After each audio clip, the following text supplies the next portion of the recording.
Assalamualaikum warahmatullahi wabarakatuh. Selamat malam pemirsa. Berjumpa kembali bersama saya Aida Afriani dalam program Dokter Anda persembahan Riau Televisi. Pemirsa, seperti biasa di hari Rabu malam kita akan membahas satu tema kesehatan yang sering sekali menjadi perbincangan di masyarakat, bahkan kerap kali menimbulkan pertanyaan terkait fakta atau mitos mengenai kesehatan. Dan tema kita pada malam hari ini adalah mewaspadai tanda bahaya pada kehamilan. Dengan narasumber kita dari Rumah Sakit Zainab yaitu Dr. Fitri Wulansari SPOG. Mari kita sapa. Assalamualaikum, selamat malam dokter. Bagaimana kabarnya pada malam hari ini dok? Sehat. Alhamdulillah luar biasa sehat.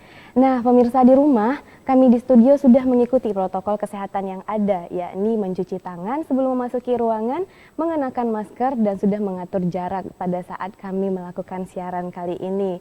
Dan untuk pemirsa di rumah yang ingin berkonsultasi dan mengajukan pertanyaan terkait dengan tema pada malam hari ini, dapat menghubungi nomor telepon yang tertera di layar televisi pemirsa. Baik dokter. Pada masa kehamilan tentunya ada keluhan rasa tidak nyaman dari tubuh seorang ibu muda atau ibu yang baru saja hamil gitu ya dok. Ada beberapa hal yang harus diketahui oleh ibu hamil, yaitu tanda dan bahaya nih kan dokter. Apa saja sebenarnya tanda bahaya yang patut diketahui oleh para ibu hamil dok?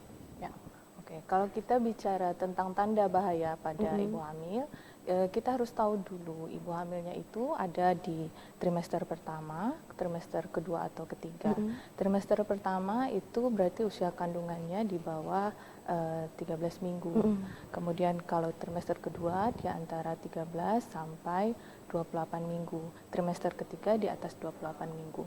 Nah, kalau kita bicara masalah yang sering dialami ibu hamil, tanda bahaya pada ibu hamil terutama di trimester pertama dan awal trimester kedua, itu yang pertama bisa satu hiperemesis gravidarum atau mual muntah yang berlebihan pada ibu hamil. Kenapa ini berbahaya? Karena kalau jika mual muntahnya berlebihan, tentu nutrisi tidak bisa masuk ke ibunya. Dan ini berbahaya untuk bayinya karena nutrisinya juga berkurang ke bayinya. Iya, benar. Kemudian kenapa berbahaya lagi? Bisa menyebabkan dehidrasi. Kemudian yang kedua gangguan elektrolit, gangguan pada fungsi hati bisa juga. Kemudian jika terlalu berlebihan bisa menyebabkan yang paling berbahaya itu encephalopathy wernicke namanya. Jadi terjadi gangguan karena defisiensi tiamin sehingga dia itu bisa terjadi gangguan penglihatan mata, gangguan koordinasi gerak, sampai gangguan kesadaran. Nah, kemudian yang bahaya lagi adalah gangguan perdarahan dan nyeri perut pada trimester pertama. Perdarahan atau flek ya, bisa jadi flek duluan atau langsung perdarahan. Nah, kalau flek atau perdarahan itu bisa tanda dari akan terjadinya keguguran atau biasa yang kita sebut abortus iminen atau keguguran yang mengancam. Nah, kalau keguguran yang mengancam sebabnya banyak sekali. Tapi 60%, 80% rata-rata disebabkan karena kelainan kromosom. Jadi ada kelainan kromosom pada bayinya. Sebab yang lain bisa karena autoimun pada ibunya misalnya, atau gangguan anatomi pada rahim ibunya bisa, misalnya bisa, atau serviknya ada gangguan kelemahan, kemudian gangguan kekentalan darah. Itu bisa terjadi. Jadi sebabnya macam-macam, banyak sekali. Usia juga bisa mempengaruhi, tapi rata-rata yang paling mempengaruhi adalah kromosom jadi dari bayinya ini yang bermasalah. Kemudian selain perdarahan tadi nyeri perut ya. Nyeri perut itu tanda bahaya kenapa? Karena bisa disebabkan bisa ancaman akan terjadi keguguran, atau yang paling bahaya adalah kehamilan di luar kandungan. Nah, kehamilan keluar kandungan kalau misalnya dia pecah, kemudian ada perdarahan di dalam perut, dia menyebabkan nyeri hebat pada ibunya. Nah, kalau tidak tertolong tentunya kekurangan darah ibunya sehingga menyebabkan shock nantinya, shock hipovolemik. Bahayanya ya bisa terjadi sampai kematian. Kemudian kalau tidak tertolong. Kemudian tanda bahaya yang lain kita lihat lagi pada trimester 2 dan 3. Nah,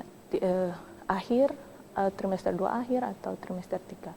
Rata-rata perdarahan disebabkan satu karena sudah terbentuk plasenta, letak plasenta yang salah, disebut plasenta previa, atau yang biasa orang saat USG tahu, oh plasentanya nutup nih Bu. Nah itu. Atau solusio plasenta. Solusio plasenta itu plasentanya terlepas. Biasanya dialami pada ibu hamil yang satu, hipertensi berlebihan. Kemudian yang kedua, ketuban pecah dini juga bisa menyebabkan. Kemudian pada ibu yang mengalami trauma, misalnya kecelakaan, nah itu bisa. Kemudian penyebab lain adalah ketuban pecah dini. Ketuban pecah dini juga berbahaya. Kenapa? Karena jika terjadi kurang dari usia kehamilan 34 minggu atau 36 minggu, preterm bayinya. Nah ini berbahaya karena kalau ketuban udah pecah, berarti goalnya kita lahirkan dengan pertimbangan kita lihat dulu bayinya tentunya. Cuman kalau sudah ketuban pecah ya harus dilahirkan intinya. Nah kalau ternyata usia kehamilannya kurang, kemudian paru-parunya tidak berkembang misalnya, ya ancamannya adalah kematian. Kemudian kalau fungsi paru-parunya belum terbentuk sempurna, tidak bisa bernafas bayinya, kemudian juga ancamannya kematian. Berat badannya kurang, resiko infeksinya jadi besar, gampang terjadi kuning bayinya. Nah, kemudian apalagi tanda bahaya pada ibu hamil, terutama pada trimester kedua di atas 20 minggu sampai dengan aterem, tensi tinggi. Nah, ini bahaya tensi tinggi. Tensi tinggi kenapa bahaya? Karena penyebab 3 besar kematian ibu di seluruh dunia itu salah satunya tensi tinggi. Selain perdarahan, infeksi, hipertensi ya. Jadi kalau tensi tinggi terutama di usia kehamilan di atas 20 minggu dengan tensi di atas 140/90, hati-hati, harus bawa ke dokter. Terutama kalau ada tanda satu ya, nyeri kepala, tensi tinggi disertai nyeri kepala, nyeri ulu hati, pandangan kabur, mual muntah, bahaya. Karena apa? Tanda awal terjadinya bakal kejang. Kalau kejang resikonya sudah berat nanti. Jadi namanya eklamsi kita namakan. Kemudian apa lagi nih? Udah ya kayaknya. Salah satunya itu tadi. Oh ini yang sering dialami juga apa namanya kepersalinan prematur. Nah, persalinan prematur itu ibu-ibu hamil kadang suka kontraksi perutnya ya, nyeri perutnya kontraksi. Nah kalau kontraksi ini hubungannya dengan apa? Mungkin ketubannya pecah duluan atau apa namanya pada ibu hamil yang overdistensi seperti gemeli misalnya anak kembar, atau polyhydramnion itu bisa sering terjadi apa namanya kelahiran prematur.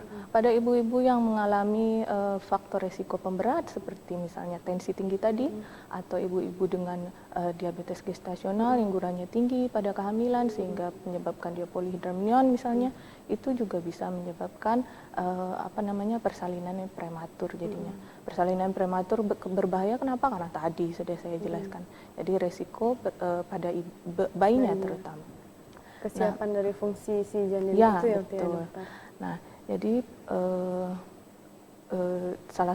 jadi yang diingat ibu hamil kalau persalinan awal, trimester awal tadi mual muntah berlebihan, nyeri perut, flek atau perdarahan. Kemudian di atas trimester kedua dan ketiga, tensi tinggi, ketuban pecah duluan, kontraksi, kemudian yang terakhir tadi apa namanya perdarahan. Perdarahan ya dokter. Iya betul. Tadi terkait dengan mual muntah yang berlebihan ya dokter.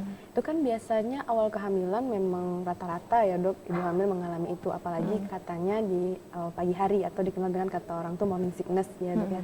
Itu gimana sebenarnya cara kita untuk mengantisipasi terjadinya morning sickness itu, atau cara kita untuk mengupayakan supaya kita tuh nyaman untuk memulai tahapan kehamilan ini nih dok gitu. Nah, jadi ibu hamil setiap kehamilan itu berbeda. Ada orang yang hamil ya hamil badak kata orang. Benar, ada juga istilah itu di masyarakat. Nggak kerasa apa-apa.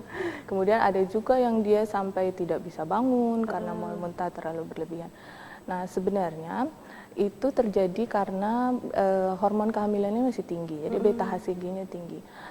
Jadi di awal kehamilan plasenta kita belum terbentuk sehingga beta HCG kita tinggi. Itu fungsinya agar kantong kehamilannya kuat di dalam rahim. Tapi efeknya dari beta HCG yang tinggi ini tadi, ibunya jadi mual muntah, ya, jadi mual muntah. Kemudian nyeri ulu hati karena asam lambungnya meningkat, kemudian mulutnya pahit, cairan panas naik ke atas. Nah itu, apa yang bisa kita lakukan adalah kita harus tahu dulu. Jadi memang beta HCG ini tinggi, terutama nanti puncak-puncaknya usia kehamilan 10 minggu. Setelah 10 minggu dia menurun. 16 minggu mulai plasenta terbentuk sempurna, dia mulai turun, 20 minggu biasanya hilang. Kemudian tapi ada juga catatannya sampai aterm ada juga yang mengalami sampai mual muntah sampai aterm. Ya, itu bisa juga. Nah, yang kedua yang ibu hamil harus tahu, asam lambung pada ibu hamil meningkat ya. Kemudian sphincter lambungnya lebih lemah. Jadi cairan panasnya gampang naik ke atas. Nah, jadi kita kalau ibu sudah tahu seperti itu, berarti modifikasi gaya hidupnya. Satu, makanan yang terlalu pedas jangan dimakan, makanan yang terlalu asam jangan dimakan, makanan terlalu manis, terlalu berlemak. Nah itu. Kemudian yang kedua, setiap kali makan minum jangan langsung berbaring karena asam lambung kita kan tinggi, sphincter lambungnya lemah. Jadi duduk dulu 1 sampai 2 jam baru berbaring. Yang ketiga, kalau berbaring kepalanya ditinggikan 20 cm. Nah, jadi dia agar asam lambungnya itu nggak gampang refleks ke atas. Kemudian makan porsi kecil tapi sering. Porsi kecil. Ya, jadi harus makan porsi kecil tapi sering. Karena bagaimanapun juga bayinya butuh nutrisi, butuh ya. Kemudian terutama dehidrasi, jangan sampai dehidrasi. Jadi usahakan juga minum sedikit-sedikit tapi sering. Berarti dimodifikasi pola konsumsi sehariannya ya dok ya untuk mengatasi itu. Apa minum air hangat itu mempengaruhi ini dok? Mempengaruhi mengatasi morning sickness juga nggak? Bisa, minum air hangat boleh, mau jahe boleh, makan permen jahe boleh, makan yang manis-manis, buah-buahan yang manis dulu boleh. Banyak sekali nih ya dok upaya yang dapat kita lakukan. Baru satu tanda bahaya sudah ada upaya yang dapat kita tindak lanjuti menanganinya dok. Akan sangat seru lagi nih dok kita lanjutkan perbincangan ini, tapi setelah jeda pariwara berikut. Tetaplah bersama kami.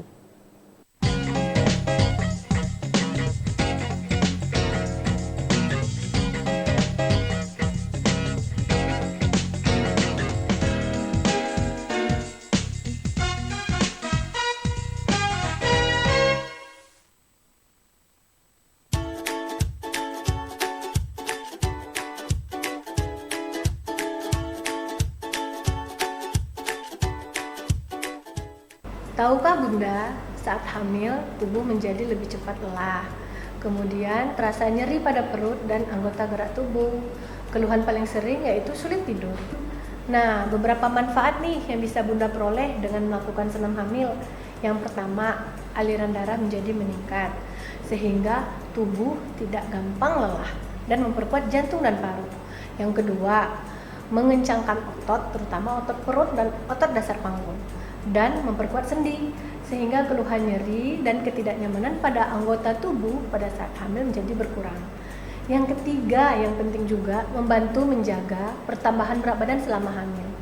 Nah, yang terakhir, karena ada hormon endorfin yang dipicu karena aktivitas senam sehingga sulit tidur pun menjadi berkurang. Pesan dan kesan saya setelah datang ke sini itu banyak dapat pelajaran yang lebih dari yang saya tonton di YouTube itu senam hamil kan, dan juga lokasinya, tempat senamnya yang bagus dan efektif, dan instrukturnya yang baik dan ramah. Nah, jangan sampai kehamilan membatasi aktivitas Bunda dan mempersulit proses persalinan Bunda. Dengan melakukan senam hamil, insya Allah keluhan-keluhan menjadi berkurang dan Bunda tetap fit dan bugar selama menjalani kehamilan.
kembali lagi bersama kami di Dokter Anda.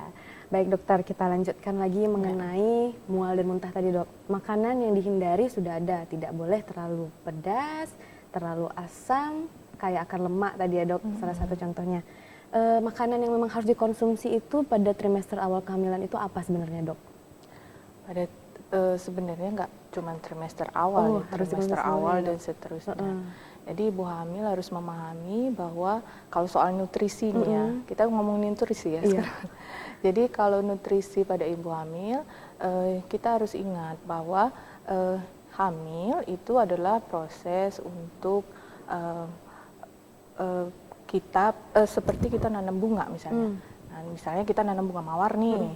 Sekarang biar mawarnya biar mekar, tumbuh subur harus kita kasih apa? Air, pupuk. Nah, kalau ibu hamil biar bayinya tumbuh sempurna, berarti harus kita kasih apa?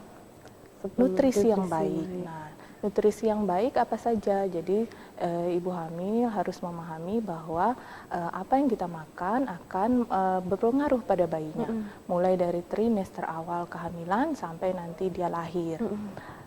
Kita harus ingat kehamilan adalah proses untuk membentuk seorang manusia yang akan jadi seorang khalifah ya harapan kita. Benar. Jadi sebenarnya investasi buat orang tuanya. Nah, investasi ini harus apa yang kita berikan? Nutrisinya harus maksimal. Nutrisi harus maksimal di sini bagaimana? Kita ingat ada tumpeng nutrisi kalau di ilmu kita. Nah, di bawahnya itu air, jadi harus ada kebutuhan air yang cukup. Di atasnya karbohidrat yang cukup. Di atasnya lagi protein yang cukup. Protein yang cukup satu, protein ada dua dari tumbuhan, dari hewan. Dari tumbuhan yang gampang itu kacang-kacangan. Jadi sering mengkonsumsi kacang, jamur, tahu, tempe, toge, buncis, kacang panjang, kacang hijau. Jadi sebenarnya gampang kita temui. Kemudian protein hewan yang gampang, telur. Banyak mengkonsumsi telur rebus misalnya, ikan, ayam. Kemudian di atasnya lagi sayur buah. Jadi sayur buah cukup. Di atasnya lagi sedikit garam, sedikit lemak, sedikit gula. Jadi bagaimanapun lemak dibutuhkan, misalnya buat otak, pembentukan otak itu diperlukan. Kita harus ingat lagi pembelahan sel otak terutama itu sangat membutuhkan nutrisi. Jadi kalau kualitas seorang ada telepon ya? Dokter, kita angkat terlebih dahulu. Ya, oke. Halo, assalamualaikum. Terputus. Baik, kita lanjut lagi tadi dok. Nah, nutrisi ya. Jadi kualitas seorang janin, terutama nanti sel otaknya itu mulai dari 0 hari di dalam kandungan. Jadi bukan saat dia lahir, 0 hari di dalam kandungan sampai nanti setelah dia lahir, sampai dia 2 tahun setelah dilahirkan. Kalau kita hitung kira-kira ada 1000 hari, makanya orang bilang 1000 hari periode emas dalam kehidupan. Nah itu salah satunya nutrisinya harus kita penuhi. Dimulai dari kapan ya? Dia dalam kandungan, bukan saat dia dilahirkan. Kemudian tambahannya boleh vitamin hamil, susu hamil. Nah, karena kita kan isinya vitamin hamil apa? Mikronutrien. Mikronutrien yang dibutuhkan bayinya. Asam folat, zat besi, vitamin C, vitamin D, DHA dan lain-lain.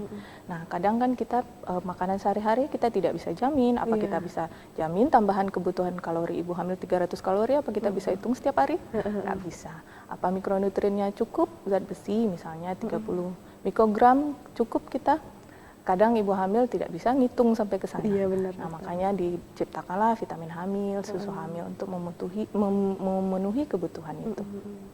Nah, terkait tadi tanda dan bahaya itu kan dok, pernah ada yang menyampaikan kalau ada pembengkakan di bagian wajah, tangan atau kaki itu, apakah memang menunjukkan tanda dan bahaya dok dalam kehamilannya? Nah, kalau zaman dulu, teori zaman dulu, itu hipertensi dalam kehamilan salah satunya harus ada udem, jadi pembekakan. Tapi zaman sekarang teori yang terbaru pembekakan itu tidak termasuk dalam tanda trias dari preeklamsia dulu ya atau keracunan kehamilan.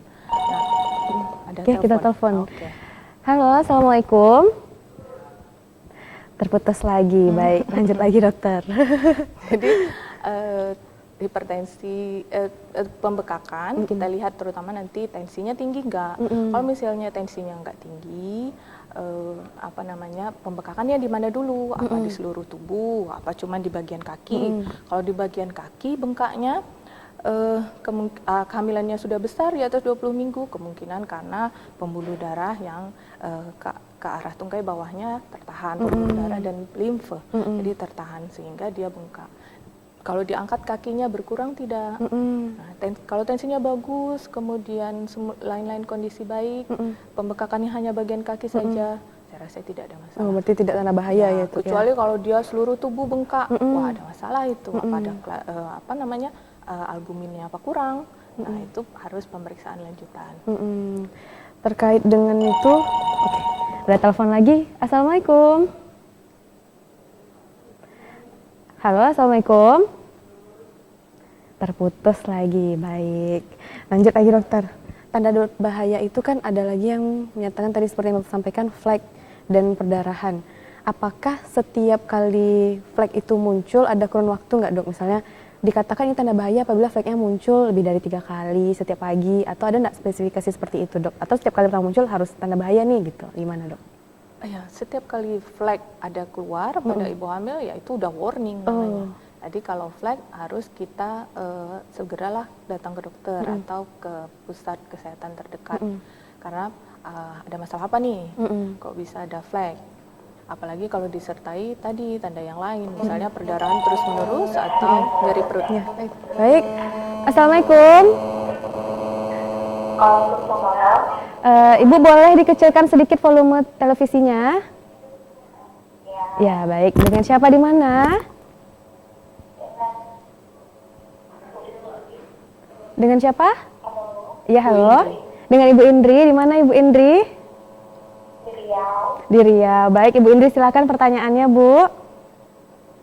Saya kan lagi hamil. Iya. Tidak bisa makan nasi. Tidak bisa makan nasi. Kalau makan Indomie itu berbahaya nggak ya? Oh, kalau makan Indomie berbahaya. Itu saja, Bu? Iya. Ya, baik. Ya, sama-sama. Nah, gimana tuh dokter? Saya hamil, tidak bisa makan nasi. Apakah makan Indomie itu berbahaya atau tidak? Ya, ini sering pertanyaan. Saya boleh makan Indomie instan. Jadi kalau ya itu tadi kita ingat tadi tumpeng nutrisi ya. Jadi karbohidrat sangat diperlukan pada kehamilan. Cuman kalau ibu nggak bisa makan nasi, karbohidrat jenis lain banyak sekali. Ibu bisa makan jagung, ibu bisa makan mie sagu, ibu bisa makan bihun, ibu bisa makan kentang ya, ibu bisa makan roti.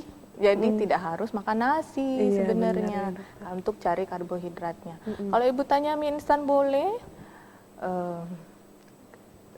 terus terang kalau makanan dengan bahan pengawet pada ibu hamil tidak dianjurkan tentunya. Jadi kita pilih makanan yang sehat untuk memenuhi kualitas tadi nutrisi bayi kita agar terpenuhi sempurna. Ibu ingat kalau misalnya apa yang ibu makan akan membentuk anak ibu di kemudian hari. Jadi kita headwear-nya nih. Jadi harus kita siapkan dulu nih. Jadi apa itu yang untuk memenuhi itu? Ya nutrisinya tadi, nutrisinya harus cukup. Terutama ini yang ibu hamil jarang ketahui. Apa tuh dokter? Misalnya pembelahan otak ya. Pembelahan otak itu 5.000 sampai 10.000 per detik. Dia per detik mainnya. Itu sangat dipengaruhi oleh nutrisi. Kalau ada yang kalau nutrisinya kurang, ada sel otaknya mati. Sel otak yang mati tidak bisa diulang di kemudian hari. Tidak bisa diperbaiki berarti ya dok? Jadi dimulainya dari kapan? Dari 0 hari di dalam kandungan. Nanti puncak-puncaknya sampai usia kehamilan 2 tahun. Jadi harapannya saat dia lahir ada 100 sampai 200 miliar sel otaknya. Kalau misalnya nutrisinya kurang, tidak tercukupi tentunya itu. Nah makanya rata-rata IQ kita itu rata-rata IQ orang Indonesia masih di angka 89 sampai 86 sampai 90. Nah itu kan tidak tinggi ya. Jadi makanya kalau kita di kemudian hari mau bersaing dengan bangsa lain, jadi itu tugasnya ibu hamil sebenarnya, tugasnya ibu-ibu semua. Karena apa? Karena kita yang tanggung jawab kita nih, kualitas anak kita mau baik atau enggak ada di tangan kita. ya, 20 tahun lagi bangsa kita mau jadi bangsa maju atau enggak dengan tergantung dari ibunya. Iya, tergantung ibunya dari sekarang. Nutrisi sama kualitas apa yang kita makan, apa yang kita berikan sesuai tidak. Jadi itu mempengaruhi anak-anak kita nanti di kemudian hari. Kalau dia tidak cerdas, bagaimana dia mau bersaing di kehidupan selanjutnya? Ada penelpon lagi, kita angkat dulu ya dokter. Ya. Halo. Terputus, baik. Balik lagi nih dokter. Berarti banyak peran yang harus kita siapkan menjadi seorang ibu tuh ya dok, dari pola konsumsi yang memang menunjang banyak sekali dalam pembentukan sel otak ya dok. Berarti kita juga harus sigap terhadap tanda dan bahaya lagi dok. Kita kembali lagi ke tanda dan bahaya dalam kehamilan. Tadi perdarahan itu dok, kan setiap flag yang muncul adalah alarm bahwa itu adalah tanda bahaya selama kehamilan. Apakah dok riwayat perdarahan atau flag pada kehamilan sebelumnya mempengaruhi akan terjadi pasti akan terjadi pada kehamilan selanjutnya gitu dok? Riwayat perdarahan Iya, sebelumnya. riwayat perdarahan sebelumnya. Nah itu wah itu Mana? telepon lagi. Kita angkat dulu ya dokter. Halo. Halo.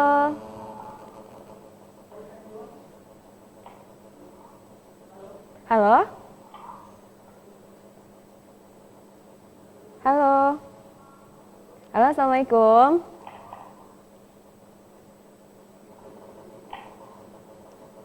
Halo. Mana ini jaringannya mungkin ya dokter? Halo. Halo ibu atau bapak? Oh terputus, baik. Putus Lanjut lagi lagi. dok. Memang diuji dok sama kekuatan jaringan konsultasi malam ini. Lanjut lagi dokter. Gimana Tentang tadi? perdarahan tadi dok. Sepertinya kita akan lanjutkan tentang perdarahan ini setelah jeda Oh, pariwara boleh. berikut dok. Supaya Oke. pemirsa penasaran. Kita akan kembali setelah jeda pariwara berikut ini.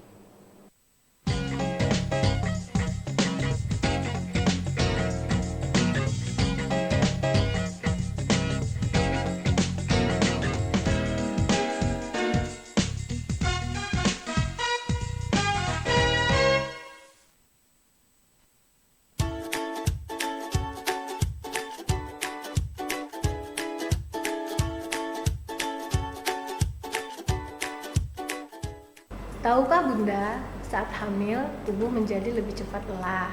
Kemudian terasa nyeri pada perut dan anggota gerak tubuh. Keluhan paling sering yaitu sulit tidur. Nah, beberapa manfaat nih yang bisa Bunda peroleh dengan melakukan senam hamil. Yang pertama, aliran darah menjadi meningkat sehingga tubuh tidak gampang lelah dan memperkuat jantung dan paru. Yang kedua, mengencangkan otot, terutama otot perut dan otot dasar panggung, dan memperkuat sendi sehingga keluhan nyeri dan ketidaknyamanan pada anggota tubuh pada saat hamil menjadi berkurang. Yang ketiga, yang penting juga, membantu menjaga pertambahan berat badan selama hamil. Nah, yang terakhir, karena ada hormon endorfin yang dipicu karena aktivitas senam sehingga sulit tidur pun menjadi berkurang. Pesan dan kesan saya setelah datang ke sini itu banyak dapat pelajaran yang lebih dari yang saya tonton di YouTube itu senam hamil kan, dan juga lokasinya, tempat senamnya yang bagus dan efektif, dan instrukturnya yang baik dan ramah. Nah, jangan sampai kehamilan membatasi aktivitas Bunda dan mempersulit proses persalinan Bunda. Dengan melakukan senam hamil, insya Allah keluhan-keluhan menjadi berkurang dan Bunda tetap fit dan bugar selama menjalani kehamilan.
kembali lagi bersama kami di Dokter Anda.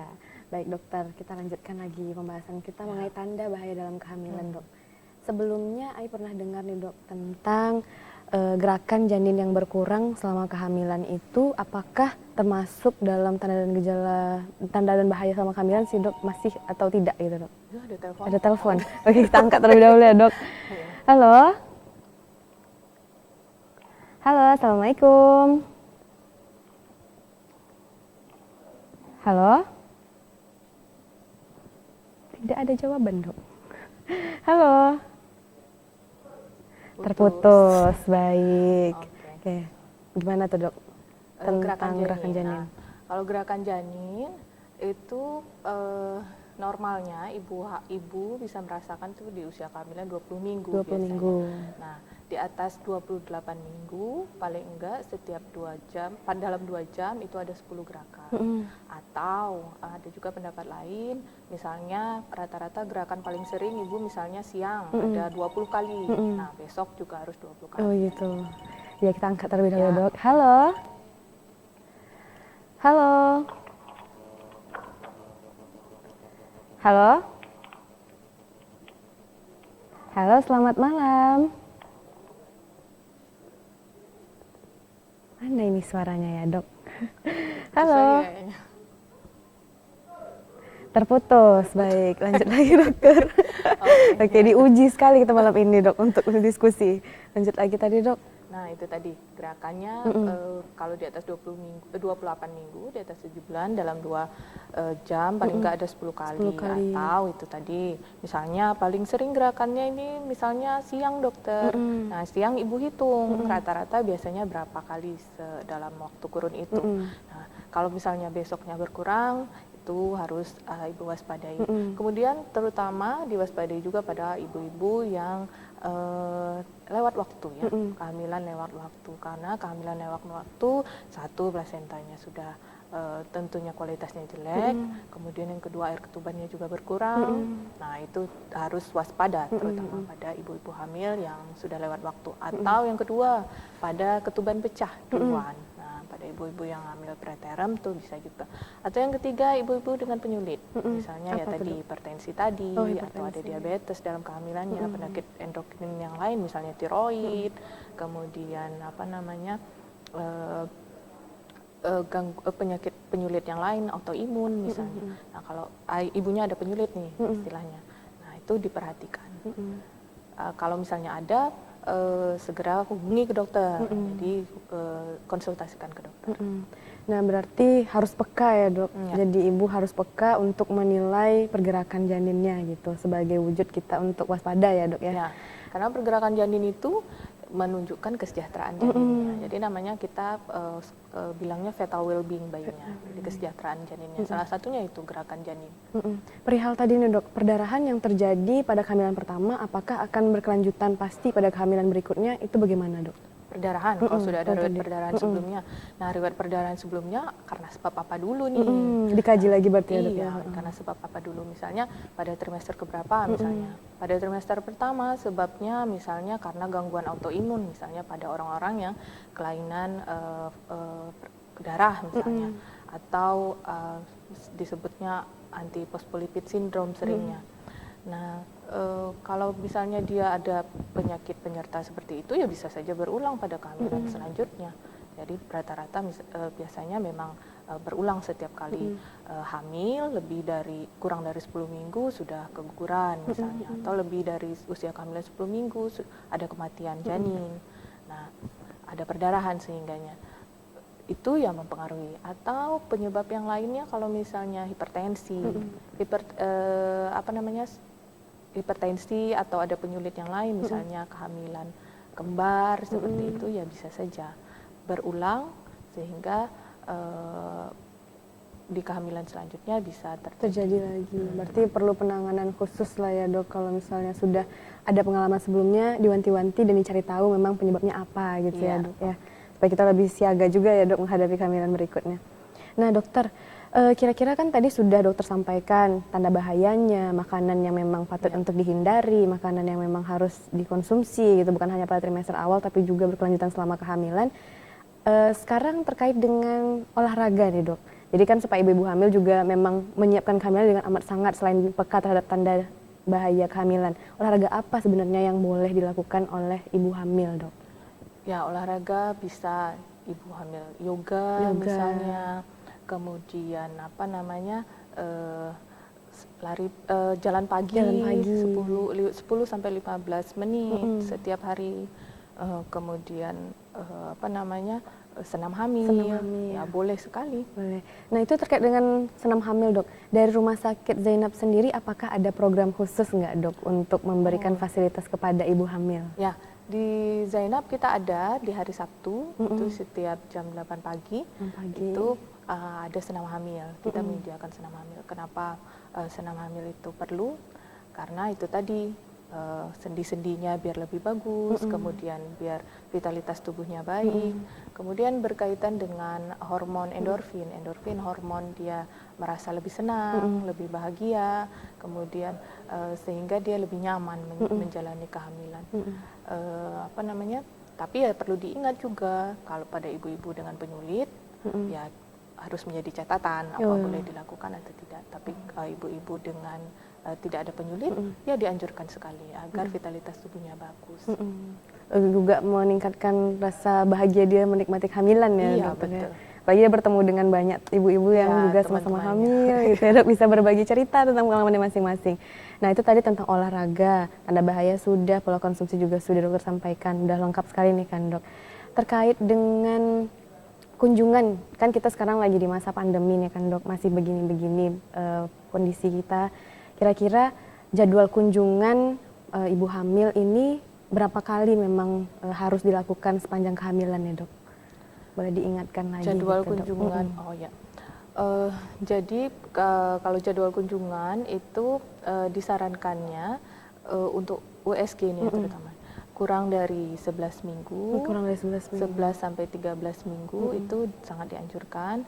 Kemudian 20-24 minggu sangat dianjurkan karena pada 11 sampai 13 minggu tadi kita bisa melihat itu namanya menghitung apa namanya usia kehamilan, kemudian melihat tulang belakangnya ada penebalan tidak, ada tulang hidungnya tidak.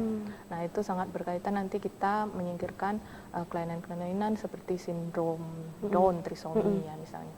Kemudian di kehamilan 20-24 minggu untuk melihat anatomi ya. Kemudian di kehamilan 28 itu dianjurkan jika diperlukan, kemudian 32 dianjurkan jika diperlukan, kemudian 36 dianjurkan jika diperlukan. Nah, itu tadi, itu jika diperlukan. Iya, dengan catatan diperlukan Iya. ya, Dok. Jadi apa namanya? Yang paling penting itu tadi harus di awal kehamilan 11 sampai 13 minggu.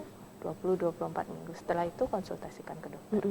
Nah, kalau masa pandemi begini, apakah ada program khusus nggak, Dok, yang mempermudah para pasien yang di Rumah Sakit Zainab untuk berkonsultasi melalui dengan dokternya? Oh, kita ada ini. Jadi kan disarankan sekarang secara online ya. Online. Jadi kita punya programnya secara Berarti online. lebih terpantau juga ya, Dok. Jadi ibu hamil tidak perlu resah dengan segala jenis keluhan yang mereka rasa, bisa berkonsultasi secara online. Ya, bagus sekali, Dok. Nah, kembali lagi ke tanda bahaya tadi, Dok. Sebelumnya pernah ada cerita di masyarakat gitu, Dok, apabila demam tinggi itu menunjukkan bahwa ibu tanda bahaya gitu, harus segera ke dokter. Apakah demam tinggi itu termasuk salah satu penilaian tanda bahaya juga nggak sih, Dok? Tadi kan kita belum sempat ceritakan tentang itu nih, Dok. Ya, kalau demam itu konteksnya sangat luas sekali. Nah, gimana nih, demam itu sebabnya karena apa? Jadi apa dia karena infeksi atau ada sebab lain? Kalau misalnya dia demam karena infeksi, ya tentu sangat berbahaya. Ini kaitannya eratnya biasanya dengan ketuban pecah dini biasanya.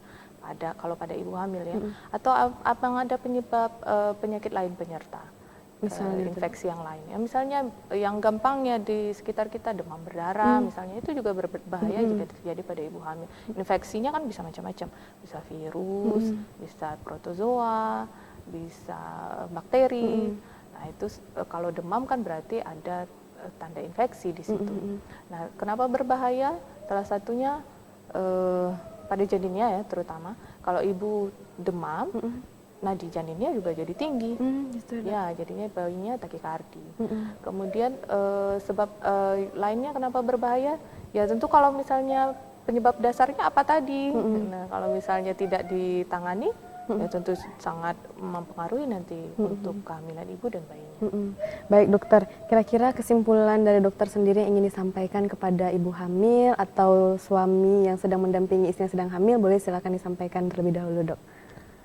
Pesannya, Pesannya nih dok. jadi ibu hamil harus memahami bahwa kalau kita hamil itu berarti ada satu tanggung jawab yang harus kita lakukan, yang dimana calon anak kita nanti di kehidupan selanjutnya akan menjadi seorang dewasa, seorang khalifah, seorang pemimpin yang tentu harus kita persiapkan mulai dari fisiknya, mentalnya, dan pendidikan, agama dan lain-lain. Tentu diawali dengan kualitas janinnya dulu yang baik. Kualitas janin yang baik dimulai dari kapan? Ya tentu dari dalam kandungan, terutama yaitu tadi nutrisi bayinya harus cukup dulu. Nutrisinya harus baik, stimulasinya harus baik. Jadi nutrisinya yang cukup seperti yang kita jelaskan tadi. Kemudian buat bapak-bapak apa ini? Bapak-bapak ya sistem supportnya terutama. Jadi bapak-bapak harus mensupport istrinya yang sedang hamil. Kemudian menciptakan lingkungan yang nyaman untuk ibunya sehingga kualitas janinnya juga baik karena kadar stres ibu juga mempengaruhi terutama pembelahan sel otak juga ternyata dipengaruhi sama kadar stres ibu. Kalau ibunya bahagia, neurotransmitternya baik yang keluar mempengaruhi bagian otaknya yang merangsang itu, sehingga anaknya saat dilahirkan jadi orang yang easy child, bahagia, gampang diatur ya. Jadi orangnya nggak jadi difficult. Nah itu sangat dipengaruhi oleh ibu dan ayahnya saat dia mulai hamil sampai nanti dia dilahirkan. Berarti memang harus ada kerjasama ya dokter ya, suami ikut mengambil peran dalam kehamilan istrinya gitu ya dok. Nah dokter, tidak terasa nih dok, sudah banyak sekali pembahasan yang sudah dokter sampaikan, mulai dari tanda bahaya yang harus dipeka oleh ibu hamil, pola konsumsi, pola makan, olahraga, hingga apa saja sebenarnya yang harus diperhatikan oleh ibu hamil dan suaminya terkait dengan kehamilan dan persiapan persalinannya nanti nih dok. Kira-kira untuk pemirsa di rumah yang pada malam hari ini beberapa kali teleponnya terputus kan ingin berkonsultasi lebih lanjut, kira-kira kemana nih dok, hari apa mereka bisa menghubungi dokter dan pukul berapa nih dok, boleh disampaikan kepada pemirsa dokter? Saya ada di Rumah Sakit Ibu dan Anak Zainab, itu setiap hari dari hari Senin sampai Jumat, itu sore pukul 16.30. Kemudian hari Sabtu pukul 4 sore. Nah ya, nah jadi untuk pemirsa di rumah yang ingin berkonsultasi dapat langsung menghubungi dokter di rumah sakit ya dok ya. Nah ada lagi yang ingin disampaikan para pemirsa nih dok, rasanya cukup? Cukup sekali ya dok. Nah baik pemirsa di rumah, tidak terasa sudah 1 jam kami membersamai pemirsa di rumah dalam program dokter Anda dengan pembahasan kali ini tanda bahaya pada kehamilan. Sampai bertemu pada pekan depan dengan tema kesehatan yang lebih menarik lagi. Saya Aida Afriani dan seluruh kru yang bertugas mohon pamit undur diri. Terima kasih kepada Dokter Wulan, terima kasih kepada Rumah Sakit Zainab, kepada penelpon yang sudah menghubungi pada malam hari ini, dan terima kasih juga kepada para pemirsa yang sudah setia menyaksikan program ini. Sampai bertemu pada Rabu pekan depan. Kami pamit undur diri. Wabillahi taufiq wal hidayah. Wassalamualaikum warahmatullahi wabarakatuh. My name, 'cause you knew that I knew that I knew that I'd call you up. You've been going around every party in LA, 'cause you knew that I knew that I knew that I'd be at one. I know that dress is karma, perfume regret. You got me thinking about when you were mine, and now I'm all up on you. What you expect?